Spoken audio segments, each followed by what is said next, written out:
하나님께는 크게 두 모습이 있으십니다. 공의의 하나님이시고 또 다른 모습은 사랑의 하나님이십니다. 하나님께서는 공의의 하나님이시기 때문에 죄를 미하시고 또 악인들을 진멸하실 때는 너무나 두려운 하나님이십니다. 마지막에는 지옥 형벌로 다스리시는 하나님이시라 성경이 그렇게 가르치고 있습니다.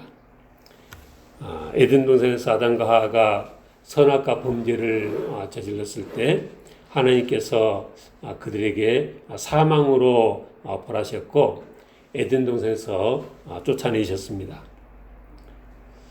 나중에 온 인류가 너무나 이 죄에 빠져서 온 세상이 죄악으로 관영한 것을 보시고 하나님께서 홍수로 온 세상을 다 쓸어버리셨습니다. 고고학자들이 높은 산에서 이상한 화석들이 이렇게 발견된 것을 보고 이게 노아 홍수 때였겠다. 그렇게 생각하는 게 뭐냐면 높은 산인데 많은 사람들의 그 화석과 또 그 물고기들의 화석과 이게 다 뒤섞여서 높은 산에서 이렇게 발견되더라는 거죠. 그러니까 우리가 아는 것처럼 노아 홍수가 계속될 때 사람들이 처음에는 대수롭지 않게 여겼지만은 점점 물이 차올라가니까 이제 산으로 이 물을 피해서 올라갔습니다. 생각해 보세요. 홍수의 산으로 이렇게 점점 피해 올라가던 사람들이 마지막 순간에는 어쨌겠어요? 더 이상 도망갈 데가 없는 거죠. 성경에 보면은 온 세상이 물에 잠겼다 했습니다. 그러니까 그 마지막 순간에 살겠다고 발부둥치는 사람들을 하나님께서 모두 다 그 홍수로 다 멸하신 그런 이 두려운 하나님이십니다. 출애굽시킬 때 하나님께서 애굽을 초토화시켰습니다. 열재앙으로 애굽을 쑥대밭을 만드시고 그리고 또 이스라엘 백성들을 쫓아오는 그 애국 군대를 홍해 바닷물에 다 수장시켰다. 그러셨습니다. 출애굽한 이스라엘 백성들이 이 광야길에서 이 가나안 땅을 향하는 길에서 여러 가지 어려운 상황에 불평하고 하나님의 말씀에 불순종했을 때 하나님께서 내가 너희들은 가나안 땅을 이 구경하지도 못하게 하겠다 하시고 다시 광야로 들어가라.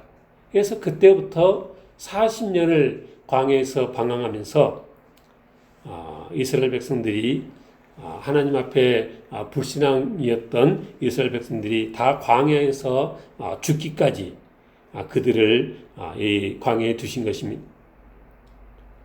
레위기 10장에 보면 다른 불로 분향했던 나답과 아비후를 하나님께서 불로 죽였고요. 하나님을 거역한 고라와 다다는 순간 땅이 입을 벌려서 그 온 가족을 다 상치했다 그랬습니다. 그 가나안 원주민들은 하나님께서 이스라엘 백성들에게 그 땅을 주기로 약속하시고 그 가나안 원주민들은 다 진멸하셔서 가나안 땅에 사는 사람들을 싹 다 쓸어버리기까지 하신 그런 이 두려운 하나님이십니다. 그러니까 죄에 대해서는 너무나 엄하게 심판하시는 하나님이십니다. 근데 우리가 늘 듣는 또 하나의 하나님은 사랑의 하나님이시죠. 탕자의 비유에 보면 집 나간 탕자가 언제 돌아올까? 동구 밖에 나가서 집 나간 아들이 다시 돌아오기를 기다리는, 애 태우시면서 기다리시는 사랑의 하나님의 이 모습을 주님께서 말씀하십니다. 이른 양에 비유해 보면 그 마지막 한 마리 양까지도 찾을 때까지 이 포기하지 않으시고 그 길 잃은 양을 찾으니까 너무나 기뻐하셔서 집에 돌아와서 큰 잔치를 베푸셨다 하는 사랑의 하나님의 모습이 이렇게 우리에게 또 이렇게 크게 다가옵니다.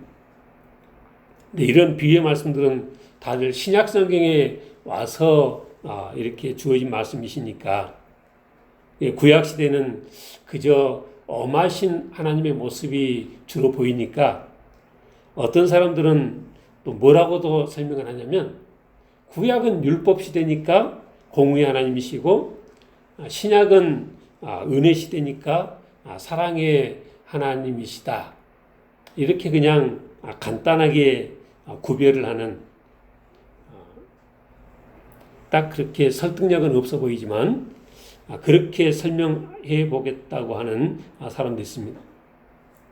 근데 오늘 말씀의 제목이 인자하심이 풍부하신 하나님이라 그랬는데 제가 성경을 읽어본 바로는 하나님이 구약 시대는 이 공의의 하나님이셨다가 신약 시대에 와서사 비로소 은혜 시대 사랑의 하나님이 되신 게 아니고 구약 시대부터도 여전히 사랑의 하나님이셨다.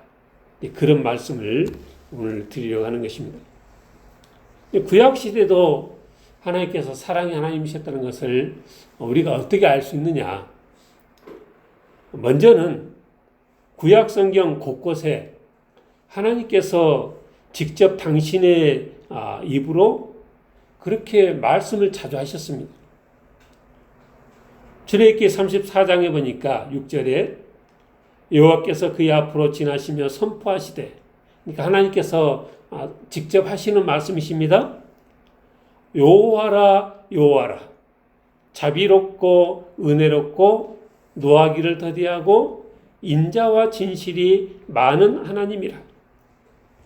하나님이 당신 자신을 가리켜서 뭐라고 하셨다고요? 자비롭고 은혜롭고 노하기를 더디하고 인자와 진실이 많다. 그렇게 말씀하셨다는 것입니다. 그리고 여기저기 하나님께서 하신 말씀이나 행하신 일을 봐도 그 말씀이 틀리지 않다. 출애굽기 22장의 26절 이하에 이렇게 말씀하셨습니다. 네가 만일 이웃의 옷을 전당 잡거든 해가 지기 전에 그에게 돌려보내라. 왜? 그것이 유일한 옷이라. 그것이 그의 알몸을 가리러 오신즉 그가 무엇을 입고 자겠느냐? 그가 내게 부르짖으면 내가 들으리니 나는 자비로운 자의 임이니라. 이런 말씀은 요즘은 얼른 딱 와닿지가 않는 거죠. 누가 그 입던 옷을 덮고 자겠어요, 요즘은? 근데 그 유대인 그 당시 상황은 이 걸쳤던 옷을 밤에 잘 때는 그걸 또 이제 이불 삼아서 덮고 잤는데 형편이 어렵다 보니까 그 겉옷을 잡히고 돈을 빌렸다는 거죠. 그러니까 그 사람은 모든 사람들이 다 그 옷을 이렇게 걸치고들 다니는데 형편이 안 되니까 그거를 맡기고 돈을 빌리고 그냥 겉옷 없이 그렇게 나다녔다는 거죠. 그것까지는 그런데 밤에 이제 잘 때가 되면 그 옷을 돌려줘라. 그거 하나뿐인데 네가 그것을 가지고 있으면 그 사람은 밤에 잘 때 어떻게 하겠냐. 하나님께서 그런 것까지 신경을 쓰셨다.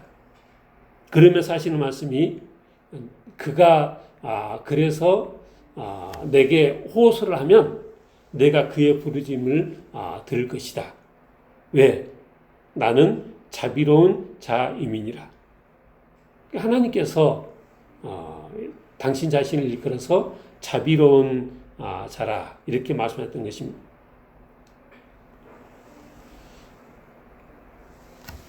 제가 이사야서 54장 말씀 본문으로 그 묵상글을 썼을 때 그 묵상글의 제목이 하나님의 노아 홍수의 기억이라 이제 그런 이 글인데 이사야서 54장 8절 이하에 보면 이렇게 쓰여 있습니다. 내가 넘치는 진노로 내 얼굴을 내게서 잠시 가렸으나 영원한 자비로 너를 긍휼히 여기리라. 내 구속자 여호와께서 말씀하셨느니라. 이는 내게 노아의 홍수와 같도다. 내가 다시는 노아의 홍수로 땅 위에 범람하지 못하게 하리라 맹세한 것 같이 내가 내게 노하지 아니하며 너를 책망하지 아니하기로 맹세하였노니 산들이 떠나며 언덕들은 옮겨질지라도 나의 자비는 내게서 떠나지 아니하며 나의 화평의 언약은 흔들리지 아니리라 너를 긍휼히 여기시는 여호와께서 말씀하셨느니라. 그러니까 하나님께서 이스라엘 백성들의 그 죄로 너무나 견디기 힘드셨지만 그래서 당신의 얼굴을 그들에게 잠시 가리긴 하셨지만 그러나 그게 영원히 가는 게 아니고 내가 영원한 자비로 너희들을 긍휼히 여길 것이라. 이것은 마치 노아의 홍수와 같은 거다. 그러니까 노아의 홍수와 같다는 말이 무슨 얘기예요? 하나님께서 노아의 홍수로 그들을 다 쓸어버리시고 노아의 그 가족만 남겨두셨는데 그리고 하나님께서 마음이 이게 딱 편치가 않으셨던 거죠. 그래서 노아에게 내가 다시는 물로 이 세상의 죄를 심판하지 않겠다 라면서 무지개 언약을 베푸신 거죠. 근데 그로부터 많은 세월이 지났어요. 노아 때고 이사야서 이 쓰여진 때고 하면은 세월이 얼마나 많이 지났겠습니까? 근데 하나님께서 이 구약 이스라엘 백성들의 그 죄에 대한 말씀을 하시면서 이사야 선지자에게 뭐라고 하셨어요? 이것은 내게 노아의 홍수와 같다. 그러니까 그동안 계속 하나님의 이렇게 말씀드리면 좀 죄송한 거지만 하나님의 머릿속에 늘 노아의 홍수에 대한 그 생각이 있으셨다는 것이죠. 그러니까 하나님께서 죄를 두고 보실 수는 없으셔서 심판을 하시긴 하셨지만 그러나 늘 하나님의 마음속에 그게 이렇게 개운하지 않고 늘 이렇게 걸리는 일이셨다. 그래서 이스라엘 백성들에게 내가 너희의 죄를 이렇게 심판은 하지만 영원한 자비로 긍휼히 여길 것이다. 나의 자비가 내게서 떠나지 아니할 것이다. 너희를 긍휼히 여기는 여호와께서 말씀하셨느니라. 그러니까 구약 성경에도 계속 하시는 말씀이 내가 너희를 긍휼히 여긴다는 것입니다. 소돔 고모라 성의 그 죄악으로 하나님께서 이 소돔 고모라 성을 유황불로 멸하실 때 롯과 그의 가족을 이제 구원하십니다. 근데 그들이 미적거리니까 천사들이 롯과 그 아내와 두 딸의 손을 잡아서 그 성 밖에 끌고 나왔습니다. 근데 창세기 19장 10절에 보니까 성 밖에 두니 여호와께서 그에게 자비를 더하심이었더라. 그러니까 하나님께서 그들을 불쌍히 여기셨다는 것입니다. 모세오경에 보면 하나님께서 고아와 과부에 대한 말씀이 많습니다. 너는 출애굽기 22장 22절 너는 과부나 고아를 해롭게 하지 말라. 네가 만일 그들을 해롭게 함으로 그들이 내게 부르짖으면 내가 반드시 그 부르짖음을 들으리라. 나의 노가 맹렬함으로 내가 칼로 너희를 죽이리니 너희 아내는 과부가 되고 너희 자녀는 고아가 되리라. 고아와 과부를 이 학대하는 것에 대해서 하나님의 노가 맹렬할 것이라. 신명기 24장에 보니까 객이나 고아의 송사를 억울하게 하지 말며 과부의 옷을 전당잡지 말라. 네가 밭에서 곡식을 빌 때 그 한 뭇을 밭에 잊어버렸거든. 다시 가져오지 말고 나그네와 고아와 과부를 위하여 남겨두라. 그리하면 내 하나님 여호와께서 내 손하는 모든 일에 복을 내리시리라. 그러니까 고아와 과부와 나그네를 배려하는 삶을 살면 하나님께서 기뻐하시고 그에게 복을 내리시겠다. 이 모세오경에 계속 반복되어지는 말씀이 그러한 말씀이다. 이것입니다. 오늘 본문은 시편 103편인데 시편을 쭉 읽어봐도 하나님께서 인자하시다라는 말씀이 계속 반복됩니다. 103편 앞에 시편 우리가 잘 아는 23편부터 내 평생에 선하심과 인자하심이 반드시 나를 따르리니 내가 여호와의 집에 영원히 살리로라. 하나님의 인자하심이 내게 있을 것이라 그렇게 노래했습니다. 33편 18절 여호와는 그를 경외하는 자 곧 그의 인자하심을 바라는 자를 살피사 그들의 영혼을 사망에서 건지시며 그들이 굶주릴 때 그들을 살리시는도다 그랬습니다. 36편 하나님이여 주의 인자하심이 어찌 그리 보배로우신지요 사람들이 주의 날개 그늘 아래에 피하나이다. 57편 무릇 주의 인자는 커서 하늘에 미치고 주의 진리는 궁창에 이르나이다. 이 구절을 가지고 복음송을 이렇게 만들어서 우리가 노래하고 있는 것입니다. 주의 인자는 커서 하늘에까지 미친다. 시편 63편 3절 주의 인자하심이 생명보다 나음으로 내 입술이 주를 찬양할 것이라. 시편 86편 주는 선하사 사죄하기를 즐거하시며 주께 부르짖는 자에게 인자함이 후하십니다.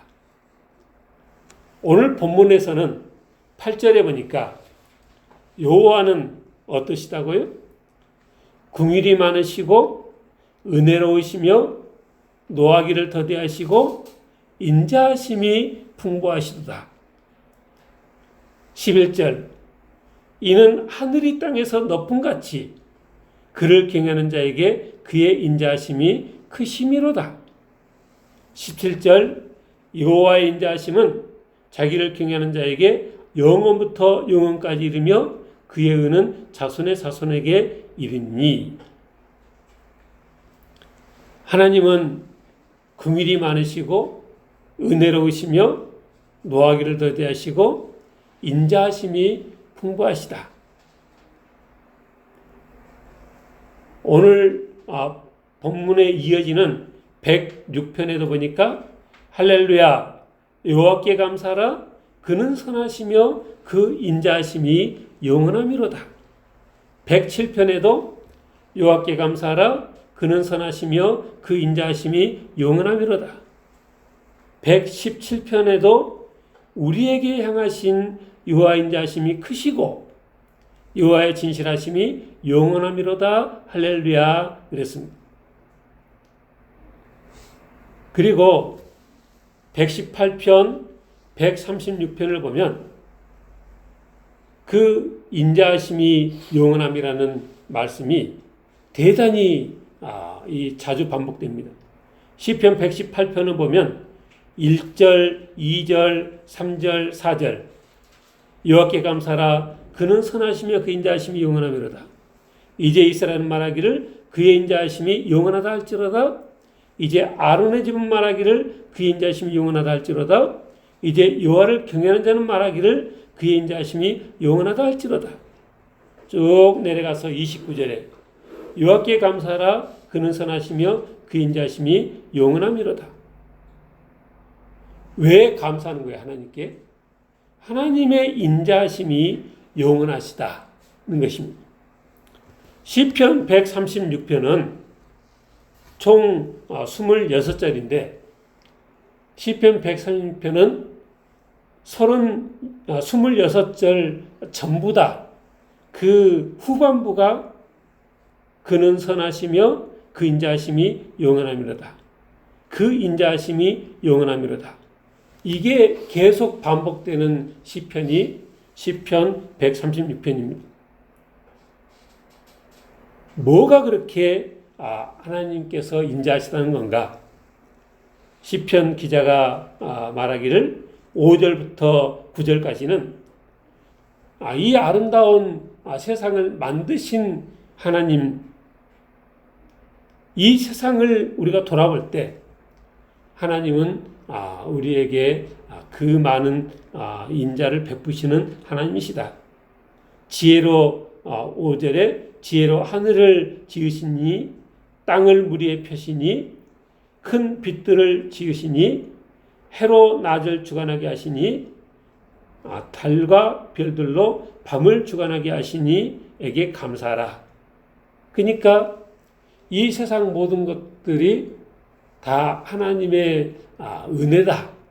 그래서 하나님의 그 인자하심에 이 찬송을 드리는 것입니다. 그리고 136편 10절부터 22절까지는 이스라엘의 그 출애굽의 역사를 돌아보면서 애굽의 장자를 치신 이에게 감사하라 그 인자하심이 영원하미로다. 이스라엘 그들 중에서 인도하여 내신 이에게 감사하라. 홍해를 가르신 이에게 감사하라. 그 가운데로 통과하게 하신 이에게 감사하라. 바로와 그의 군대를 홍해에 엎드러뜨리신 이에게 감사하라. 그 백성을 인도하여 광야를 통과하게 하신 이에게 감사하라. 큰 왕들을 치신 이에게, 유명한 왕들을 죽이신 이에게, 아모리인의 왕 시온을 죽이시고 바산의 왕 옥을 죽이신 이에게 감사하라. 그리고 가나안의 그 땅을 기업으로 주신 이에게 감사하라. 우리의 지난날의 모든 역사가 다 하나님께 감사할 일인데 그렇게 우리를 인도하신 하나님의 인자하심이 영원하시다. 이렇게 찬송하고 있는 것입니다. 우리를 비천한 가운데서도 기억해 주신 이에게 감사하라. 우리를 우리의 대적에게서 건지신 이에게 감사하라. 모든 육체에게 먹을 것을 주신 이에게 감사하라. 그 인자하심이 영원합니다. 그러니까 시편 136편은 한 절 한 절 계속 그 인자하심이 영원하시다. 그렇게 찬송하고 있습니다. 145편도 보니까 여호와는 은혜로우시며 긍휼이 많으시며 노하기를 더디하시며 인자하심이 크시도다. 오늘 우리 본문의 8절과도 똑같은 내용으로 하나님을 이렇게 찬송하고 있습니다. 147편에도 여호와는 자기를 경외하는 자들과 그의 인자하심을 바라는 자들을 기뻐하신다. 이렇게 쓰고 있습니다. 오늘 103편에 보니까 하나님께서 어떠하셔서 인자하시다고 하는 것인가? 3절에 보니까 그가 네 모든 죄악을 사하셨다. 하나님께서 그렇게 자비를 베푸시고 우리에게 인자하신 분이신데 어떤 일로 그렇게 시편 기자가 찬송하는 것이냐? 우리 모든 죄악을 사하셨다는 것입니다. 죄의 싹은 사망인데 하나님께서 우리를 살리시기 위해서 우리의 죄를 사하셨다. 또 네 모든 병을 고치시고 네 생명을 파멸해서 속량하시고 인자와 긍휼로 간을 씌우시고 좋은 것으로 내 소원을 만족하게 하셨다. 그래서 하나님의 그 은택을 2절에 보니까 이 모든 은혜를 잊지 말라는 것입니다. 그리고 이어지는 말씀이 8절에 여호와는 긍휼이 많으시고 은혜로우시며 노하기를 더디하시고 인자하심이 풍부하시다. 그러니까 죄에 대해서 하나님이 심판은 하시지만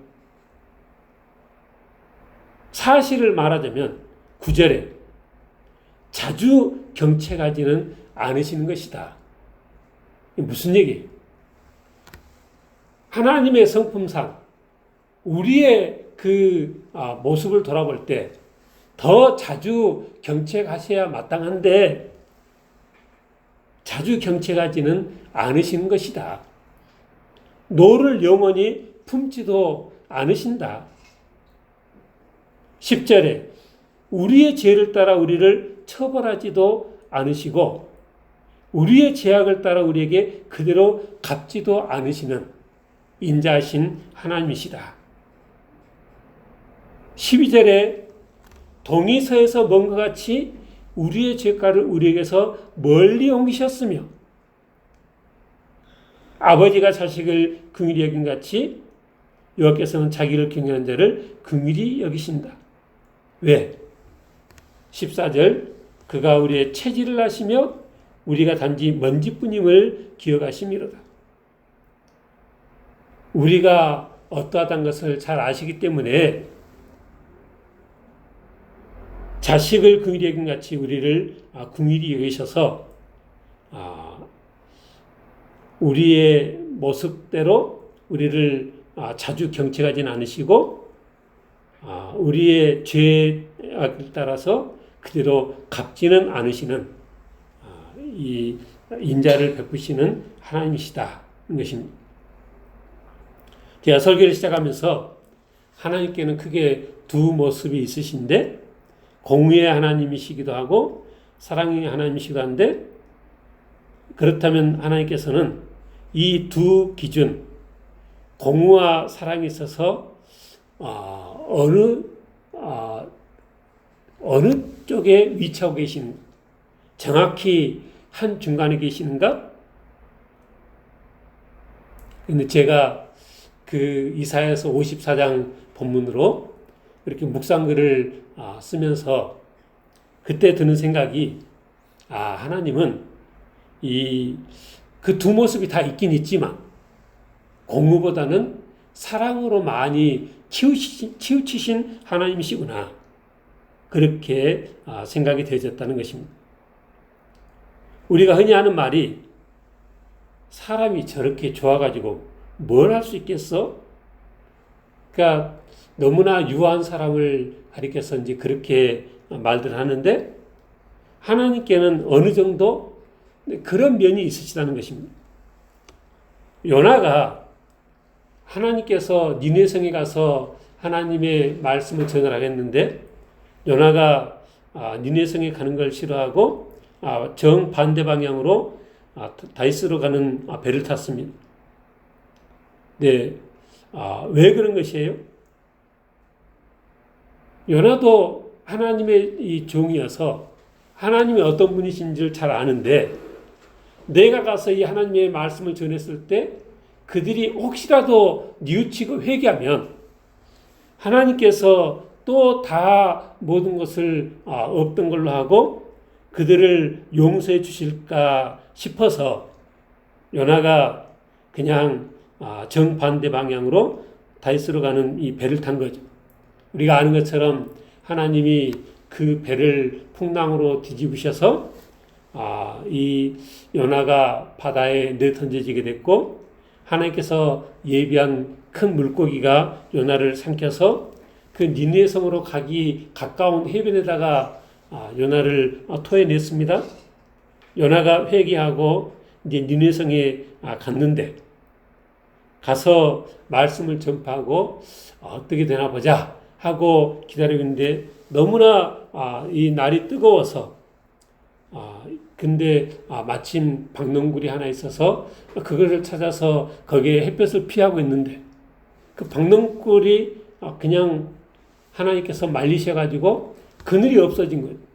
그러니까 요나가 이 다시 더욱다고 박농굴이 없어진 것 가지고 하나님이 불평하니까 하나님께서 요나서 4장의 말미에 뭐라 하겠습니까?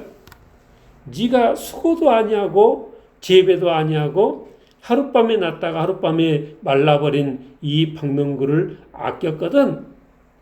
하물며 이 큰 성읍 니느웨는 좌우를 분별하지 못한 자가 12만여 명이요 가축도 많이 있나니 내가 어찌 아끼지 아니하겠느냐.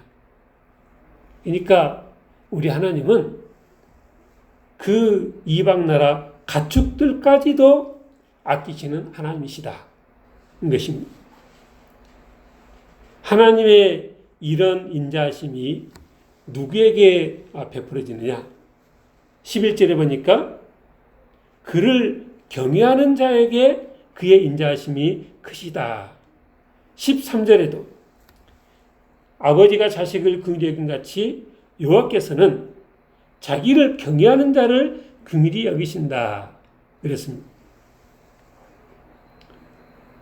17절에도 보니까 여호와의 인자하심은 자기를 경외하는 자에게 영원부터 영원까지 이르며 그의 은은 자손의 자손에게 이른다. 그랬습니다. 이 하나님의 인자하심이 누구에게 주어진다고요? 여호와를 경외하는 자에게 이 베풀어지는데, 근데 18절에 보니까 그가 누구냐? 곧 그의 언약을 지키고 그의 법도를 기억하여 행하는 자에게로다.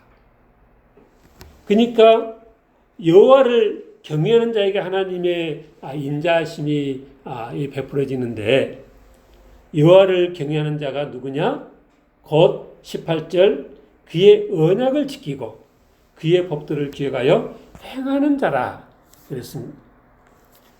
우리도 하나님의 그런 은혜를 입어야 되겠는데 하나님의 그런 은혜가 누구에게 주어지느냐? 하나님의 언약을 지키고 그 법도를 행하는 자에게라. 이 사실을 기하고 말씀에 순종할 수 있는 우리 모두 다 되기를 주님 축원합니다. 기도하겠습니다.